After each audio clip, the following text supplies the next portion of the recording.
तो भरतपुर में BSP supremo Mayawati कुछ बोल रही हैं, आपको सीधे मान लिए चलते हैं। भारी संख्या में इकट्ठा हुए हैं, तो इसके लिए मैं आप सभी लोगों का हार्दिक दिल से आभार प्रकट करती हूँ। हालांकि आज काफ़ी गर्म मौसम भी है,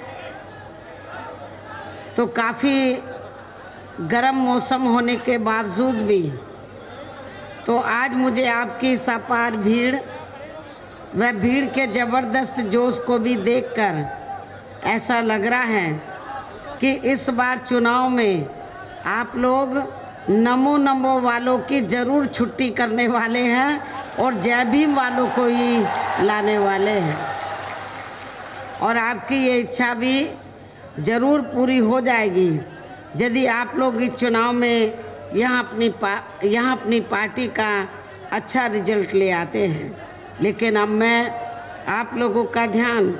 इस चुनाव में अपनी पार्टी को कामयाब बनाने के लिए कुछ ज़रूरी बातों की तरफ दिलाना चाहती हूँ। और इस संबंध में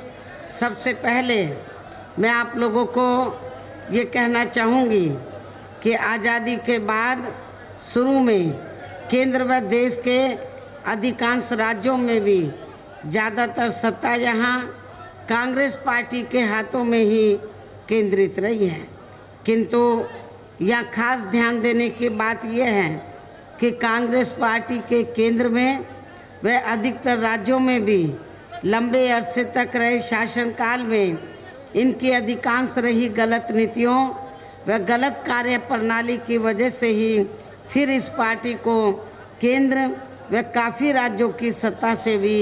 बाहर होना पड़ा है। और इतना ही नहीं, यदि कांग्रेस पार्टी ने अपनी जिम्मेवारी को ईमानदारी निष्ठा से निभाया होता और यहाँ पर आपके राजस्थान प्रदेश में भी देश के अन्य राज्यों की तरह आपके राजस्थान प्रदेश में भी खास तौर से SC, ST और OBC और मुस्लिम्स और रिलीजियस माइनॉरिटीज़ के जो लोग हैं और अपर कास्ट में से जो गरीब लोग हैं, किसान हैं, मजदूर हैं, बेरोजगार हैं,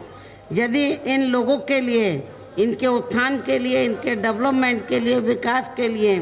यदि कांग्रेस पार्टी ने पूरी अपनी ईमानदारी निष्ठा से काम किया होता तो फिर हमें बहुजन समाज पार्टी बनाने की ज़रूरत नहीं पड़ती। आप लोगों ने आज़ादी के बाद लंबे अरसे तक कांग्रेस को सेंटर में आसीन रखा, अपने राजस्थान में भी, लेकिन आप लोग पूर्व की तरह ही तो आपकी सामाजिक और आर्थिक स्थिति में कोई खास बदलाव नहीं आया, जबकि बाबा साहब डॉक्टर अंबेडकर ने आप लोगों को भारतीय संविधान में तो जिंदगी के हर पहलू में आगे बढ़ने के लिए जो कानूनी अधिकार दिए थे, तो उसका भी सही लाभ आप लोगों को नहीं मिल पाया। इसलिए बाबा साहब डॉक्टर अंबेडकर ने जब आपको कानूनी अधिकार दिए थे संविधान में, तो उन्होंने अपने लोगों को ये कहा था कि यदि आप लोग भारतीय संविधान में जो कानूनी अधिकार मिले हैं उसका सही मायने में आप पूरा लाभ उठाना चाहते हैं, तो फिर आप लोगों को केंद्र और राज्यों की राजनीतिक सत्ता की मास्टर चाबी खुद अपने हाथों में लेनी होगी। और इसका एहसास आपका जो पड़ोसी उत्तर प्रदेश है इसमें हमने किया है। 4 बार हमें वहाँ पर सरकार बनाने का मौका मिला और वहाँ पर हमने राजनीतिक सत्ता की मास्टर चाबी के जरिए तो वहाँ पर वैसे तो सर्व समाज के हितों का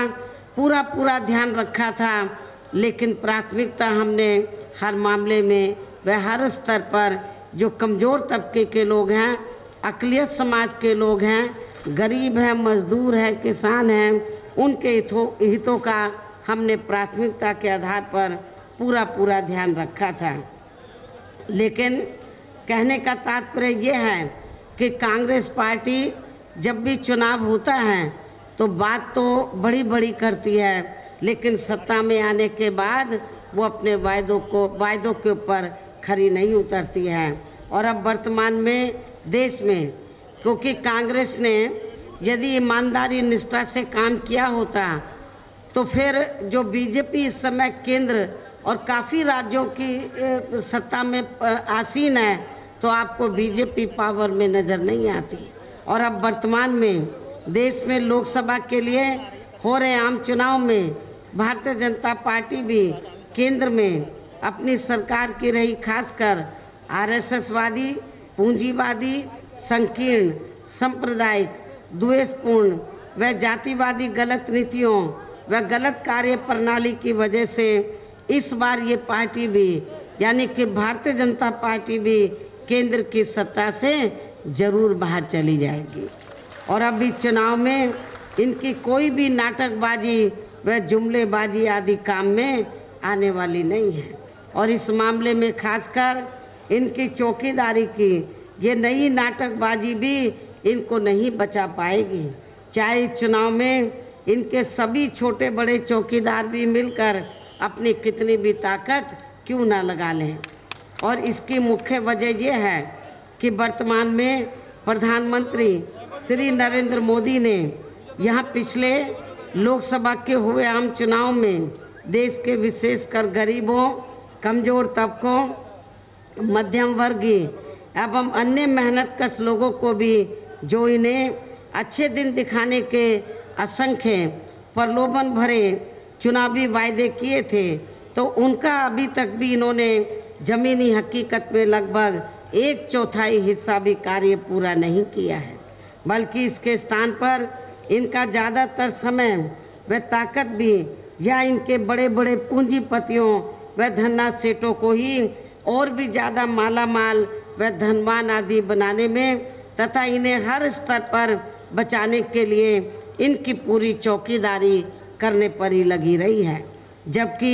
यहाँ देश के किसान तो इस सरकार में शुरू से ही अपनी विभिन्न समस्याओं को लेकर काफ़ी ज़्यादा दुखी रहे हैं और अभी भी हैं। इसी प्रकार केंद्र में पूर्व की रही कांग्रेसी सरकार की तरह ही वर्तमान भाजपा सरकार में भी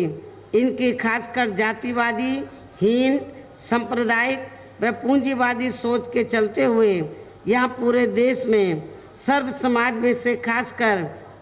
गरीबों, दलितों, आदिवासियों, अन्य पिछड़े वर्गों, मुस्लिम व अन्य धार्मिक अल्पसंख्यक समाज के लोगों का भी कोई खास विकास व उत्थान आदि नहीं हो सका है। और इस मामले में वैसे आप लोगों को ये मालूम है कि पूरे देश में अभी तक भी यहाँ दलितों, आदिवासियों व अन्य पिछड़े वर्गों का सरकारी नौकरियों में आरक्षण का कोटा अधूरा पड़ा है। इनका पदोन्नति में आरक्षण अभी भी यहाँ प्रभावी नहीं बना हुआ है। और ये स्थिति हमें आपके वर्तमान में राजस्थान प्रदेश की सरकार में भी हमें नजर आती है, देखने के लिए मिल रही है। और इतना ही नहीं बल्कि केंद्र व राज्यों में कांग्रेस, बीजेपी व अन्य विरोधी पार्टियों की सरकारों में भी इन सभी वर्गों को प्राइवेट सेक्टर में आरक्षण दिए जाने की व्यवस्था किए बिना ही इनकी सरकारों के भी ज़्यादातर सरकारी कार्य प्राइवेट सेक्टर के जरिए ही इनके बड़े बड़े पूंजीपतियों व धन्ना सेठों को ही दिए जा रहे हैं, जिसके कारण अब इनको पूरे देश में आरक्षण का बहुत कम ही लाभ मिल पा रहा है। इसके साथ ही इनका हर स्तर पर आए दिन शोषण व उत्पीड़न आदि होना भी अभी तक बंद नहीं हुआ है। इन वर्गों के साथ साथ मुस्लिम व अन्य धार्मिक अल्पसंख्यक समाज के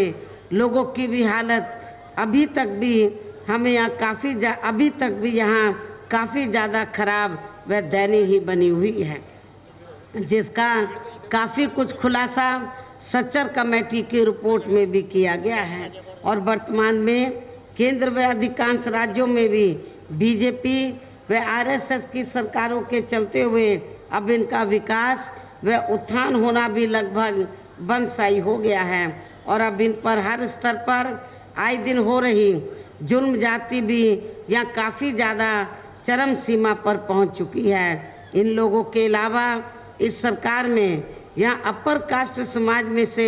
विशेषकर गरीब लोगों की भी हालत हमें कोई खास अच्छी नज़र नहीं आती है। इसके साथ ही इनकी केंद्र की सरकार ने पूरे देश में खासकर नोटबंदी व जीएसटी को जिस प्रकार से बिना पूरी तैयारी के ही इसे बहुत जल्दबाजी में लागू किया है, तो उससे अब यहाँ पूरे देश में गरीबी एवं बेरोजगारी और भी ज़्यादा बढ़ी है और इससे छोटे एवं मध्यम वर्गीय व्यापारी वर्ग अभी भी यहाँ काफ़ी ज़्यादा दुखी हैं। देश की अर्थव्यवस्था पर भी इसका लगातार काफ़ी बुरा प्रभाव पड़ रहा है। भ्रष्टाचार भी हर स्तर पर इस सरकार में काफ़ी ज़्यादा बढ़ा है, जिससे हमारे यहाँ रक्षा सौदे तक भी अछूते नहीं रहे हैं। इसके अलावा केंद्र की वर्तमान भाजपा सरकार में भी अपने देश की सीमाएं अभी भी पूरे तौर से सुरक्षित नहीं हैं, जिसकी वजह से ही यहाँ आए दिन आतंकी हमले होते रहते हैं, जिसमें अपने देश के अभी तक भी यहाँ काफ़ी ज़्यादा जवान शहीद हो चुके हैं। किंतु इस मामले में अति दुख की बात यह है कि इसे भी अब ये लोग यानी कि बीजेपी के लोग इस चुनाव में किसी न किसी रूप में भुनाने में ही लगे हुए हैं। और इतना ही नहीं बल्कि केंद्र में पूर्व की रही कांग्रेसी सरकार की तरह ही अब वर्तमान बीजेपी की सरकार ने भी अपने राजनीतिक लाभ के लिए यहाँ अपने विरोधियों के विरुद्ध सीबीआई, ईडी व आईटी आदि का भी काफ़ी ज़्यादा दुरुपयोग किया है, जो अभी भी लगातार जारी है। ऐसे हालातों में अब आप लोगों को केंद्र में कांग्रेस, बीजेपी व अन्य और पार्टियों को भी सत्ता में किसी भी कीमत पर आने नहीं देना है, जिनको आप लोग काफ़ी ज़्यादा आजमा भी चुके हैं। हालांकि सत्ता प्राप्त करने के लिए अब यहाँ सभी विरोधी पार्टियाँ किस्म किस्म के साम दाम दंड भेद आदि हथकंडे इस्तेमाल करने की भी पूरी कोशिश कर रही हैं, जिनसे आप लोगों को